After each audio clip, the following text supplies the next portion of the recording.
Anything else? District reconfiguration. We're reconfiguring. Just, I spared Laura from coming tonight Still, to yeah. talk about early childhood. Wanted to, Kelly, thank you. Wanted to kind of reiterate what Laura had talked about before, and what you see on the side there, we had 57 students that have signed up already for screening. She was taking some this morning, and I would add to that 24 of those students have not had any pre-K programming. So they'll come to us as we had predicted.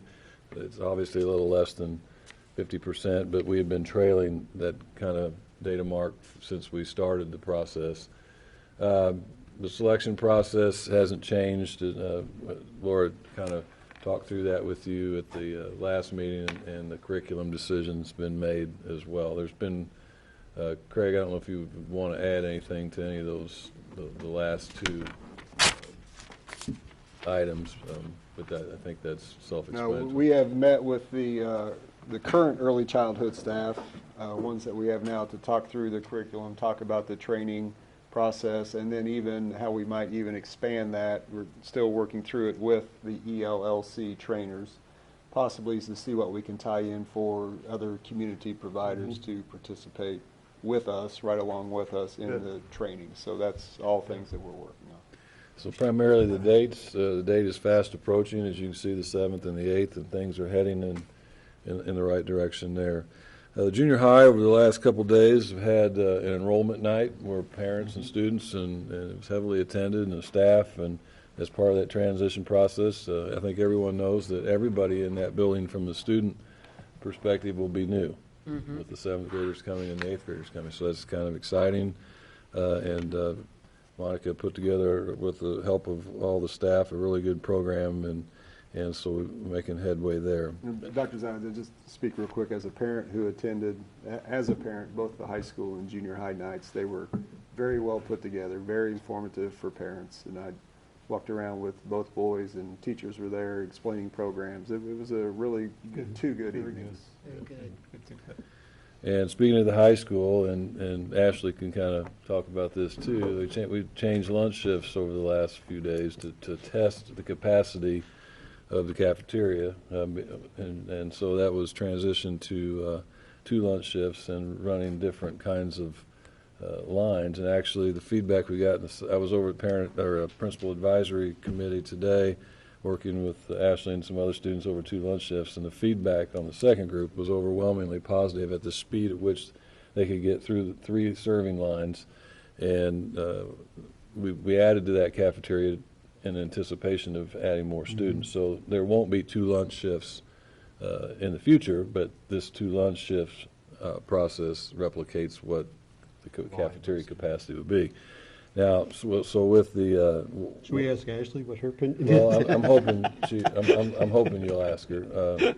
But it does give us our cafeteria personnel very excited about it, and Beth, our supervisor there, very much liked how that functioned. So that was a smart move on Dr. Pritchett's part, I think, to test it now. So those are small transition pieces, things that are kind of behind the scenes, but those are the details that we're starting to work through, and eventually working to a spot where we'll have a discussion about, do we park semi-trailers out in front of the schools and start loading boxes, and hire high school kids that are out of school to help us transition the teachers and move items from.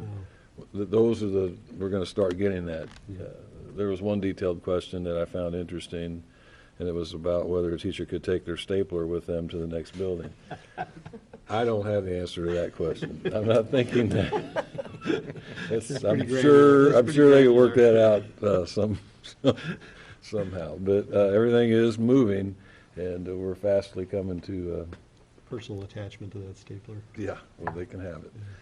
Okay, so I'd be happy to answer any questions, but primarily we're really focused on getting those kids registered for pre-K. And I wanted to add, if you don't mind putting that flyer back up there if you can.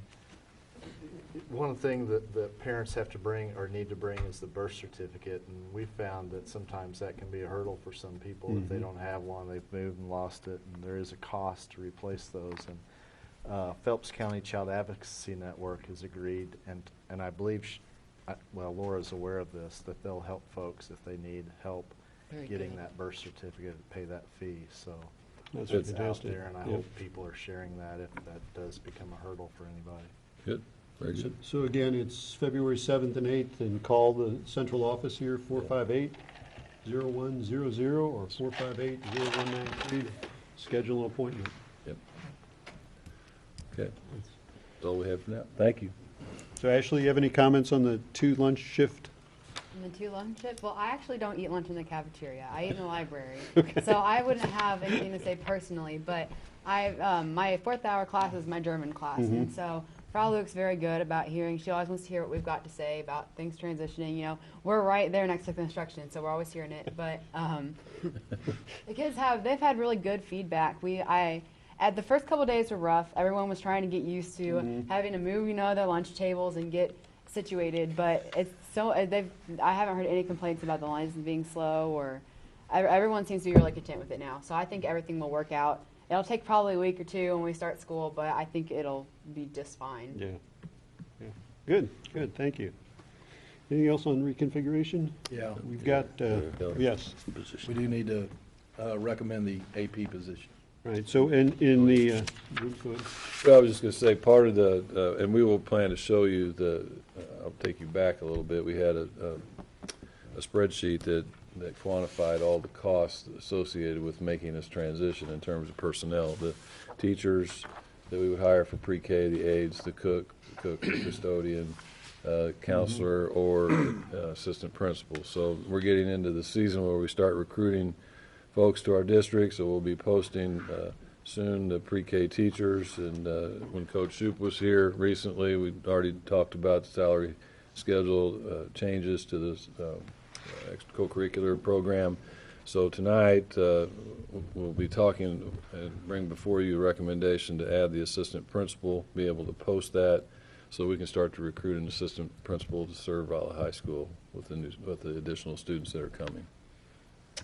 So the recommendation is for a third assistant principal at the high school. This position would be a 205-day contract, which is 20 additional days outside a teacher contract. And salary we would recommend that the salary be set by the board at a later date. We've discussed ranges and those type of things, but Any other questions or comments? No, just that, this is something that has been a topic of discussion with Dr. Pritchett and the people at the high school. We've known that, and with them getting a whole new class in, it's definitely a needed thing, I believe, and I think all of us feel strongly about that to help with the transition, so. Yeah, we did give Dr. Pritchett the choice, and he's kind of the autonomy to kind of drive what that position is. But I just, like you said, we will bring that sheet back to you and have it posted. It was part of the campaign discussions. We quantified what would happen between $785,000 and $1.1 million based upon what the levy was going to be. So. That's the budget we're living within. So some of those things are coming. The only thing that's come to realization from that thus far has been what we're doing to administer the early childhood piece. So this is just another piece in this long Right. transition that we've talked about. So I will make the recommendation to post and hire a third assistant principal for the high school. I'll second it. Thank you. Any other discussion? If not, all those in favor say aye. Aye. Any opposed? Sounds great. we'll post it tomorrow, and the position will start obviously in August or late July. Very good, very good.